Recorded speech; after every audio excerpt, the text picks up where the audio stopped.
Good morning Raj news. నా పేరు రాజ్ రెడ్డి. వార్తలు విశ్లేషణకు స్వాగతం. వివిధ వార్తాపత్రికల్లో వచ్చినటువంటి ప్రధానమైనటువంటి వార్తలను ఒకసారి పరిశీలిద్దాం. ముందుగా ఈనాడులో చూసుకున్నట్టయితే హైకోర్టు సీజేగా జస్టిస్ ఆపరేష్ కుమార్ సింగ్ నియామకానికి రాష్ట్రపతి ఆమోదం, త్రిపుర నుంచి బదిలీ చేస్తూ కేంద్ర న్యాయశాఖ ఉత్తర్వులు అంటూ కూడా బ్యానర్ ఐటమ్ ఈనాడులో వేశారు. ఇద్దరు సీఎంలతో బనకచర్లపై భేటీ రేపు. ఢిల్లీలో కేంద్ర జలశక్తి మంత్రి ఆధ్వర్యంలో సమావేశం, హాజరు కానున్న చంద్రబాబు, రేవంత్ రెడ్డి అంటూ కూడా బ్యానర్ ఐటమ్ వేశారు. అదేవిధంగా మరో ఏడాదిలోపు 1,00,000 ఉద్యోగాల భర్తీ, కాళేశ్వరం పైన ఎక్కడికైనా చర్చకు సిద్ధం, 1 కోటి మంది మహిళలను కోటీశ్వరులు చేస్తాం, సీఎం రేవంత్ రెడ్డి స్పష్టీకరణ, తిరుమలగిరిలో కొత్త రేషన్ కార్డుల పంపిణీ, 10 అధికారంలో ఉన్న తుంగతుర్తి గోదావరి నీళ్లు ఎందుకు తెలియదని బారాసకు ప్రశ్న అంటూ కూడా మనము ఈనాడులో చూసుకోవచ్చు. అదేవిధంగా రూపాయలు 800 కోట్లు భూమికి ఎసరు, సర్కార్ జాగాకు నకిలీ పాసెస్ సర్టిఫికెట్లు, ధృవపత్రాలు సృష్టించిన దళారులు, పట్టాలిపిస్తానంటూ రూపాయలు కోట్లలో అడ్వాన్సులు వసూలు, ఆ భూమిని ప్రభుత్వం గోశాలకు కేటాయించడంతో అక్రమం వెలుగులోకి అంటూ కూడా మనం చూసుకోవచ్చు. అదేవిధంగా గోవా గవర్నర్గా అశోక్ గజపతి రాజు, ఎన్డీఏ భాగస్వామ్య పక్షాల నుంచి తేదేపాకు తొలి అవకాశం, హర్యానా గవర్నర్గా ముగిసిన దత్తాత్రేయ పదవీకాలం, ఆ స్థానంలో ఆసిం కుమార్ ఘోష్ అంటూ కూడా ఇందులో ఈనాడులో ప్రధానంగా ప్రచురితమయ్యాయి. అదేవిధంగా ఆంధ్రజ్యోతిని కూడా ఒకసారి పరిశీలించుకుందాం.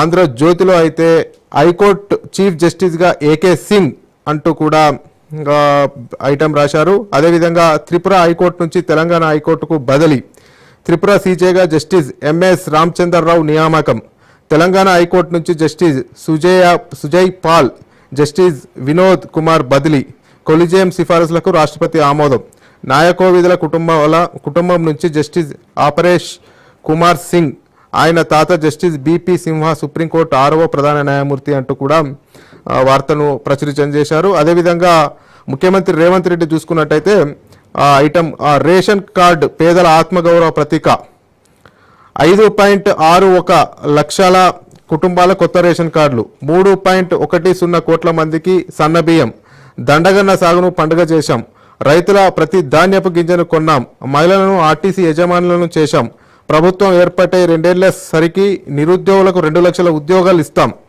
స్థానిక సంస్థల ఎన్నికల్లో బీసీలకు 42% రిజర్వేషన్లు అమలు చేసి తీరుతాం, ప్రాజెక్టుల నాణ్యతపై చర్చకు బీఆర్ఎస్ సిద్ధమా, 2034 దాకా కాంగ్రెస్ అధికారం, సూర్యాపేట జిల్లాలో కొత్త రేషన్ కార్డుల పంపిణీ సభలో ముఖ్యమంత్రి రేవంత్ రెడ్డి, ఇది తెలంగాణ చరిత్రలో నిలిచిన రోజంటూ సివిల్ సప్లై శాఖ మంత్రి ఉత్తమ్ కుమార్ రెడ్డి మాట్లాడడం జరిగింది. మొత్తానికి ఇది ఇందులో ఆంధ్రజ్యోతిలో ప్రచురితమైంది. ఇంకోటి కూడా గోవా గవర్నర్గా అశోక్ గజపతి రాజు అంటూ కూడా ఐటమ్ను పొందుపరిచారు. అదేవిధంగా ఊరు పేరు మార్చి బెట్టింగ్ యాప్లపై విచారణ కొనసాగుతున్న ఆగని దందా, చైనా సింగపూర్పై నిఘా పెరగడంతో ఇండోనేషియా, బంగ్లాదేశ్, కాంబోడియా వంటి దేశాలకు ముఖం మార్పు, బాధితుల్లో తమిళల తర్వాత తెలుగు రాష్ట్రాల వారే ఎక్కువ, వాడుతున్న వారిలో 18 ఏళ్ల నుంచి 25 ఏళ్ల వారే అధికం అంటూ కూడా ప్రచురితం చేశారు. 1000 కోట్ల రాజధాని హైదరాబాద్ శివార్లో భారీ భూకుంభకోణం, ఎనికేపల్లి గోశాల భూముల అక్రమాల ఎసరు, తప్పుడు పత్రాలతో 99.14 ఎకరాల భూమి అమ్మకానికి, అందులోనే గోశాల నిర్మాణానికి సర్కార్ సన్నాహాలు, ఈ భూసేకరణపై ఇప్పటికే కొనసాగుతున్న వివాదం, ఈ భూముల కొనుగోలుకు 1.5 కోటి అడ్వాన్స్ ఇచ్చి మోసపోయిన ఫిర్యాదుతో వెలుగులోకి వచ్చిన విషయం, పోర్చరీ పత్రాలపై రెవెన్యూ అధికారుల విచారణ, పెద్ద ఎత్తున డబ్బులు మారినట్లు ప్రాథమిక నిర్ధారణ, గత ప్రభుత్వ హయాంలోనూ కొందరు పెద్దల హస్తం అంటూ కూడా ఆంధ్రజ్యోతిలో ప్రచురితమైంది. అదేవిధంగా వెలుగు చూసుకున్నట్టయితే వెలుగులో కూడా రాష్ట్ర హైకోర్టు సీజేగా ఆపరేష్ కుమార్ సింగ్ అంటూ కూడా ప్రచురితం చేశారు ఐటమ్ను. అదేవిధంగా 9 మంది రాష్ట్రాల సీజేల నియామకానికి రాష్ట్రపతి ఆమోదం అంటూ కూడా న్యూస్ కవర్ చేశారు. అదేవిధంగా సంగమేశ్వరం నుంచి బనకచెర్ల దాకా కృష్ణ జలాలపై పోరాటం అంటూ కూడా వెలుగులో ప్రచురితం చేశారు.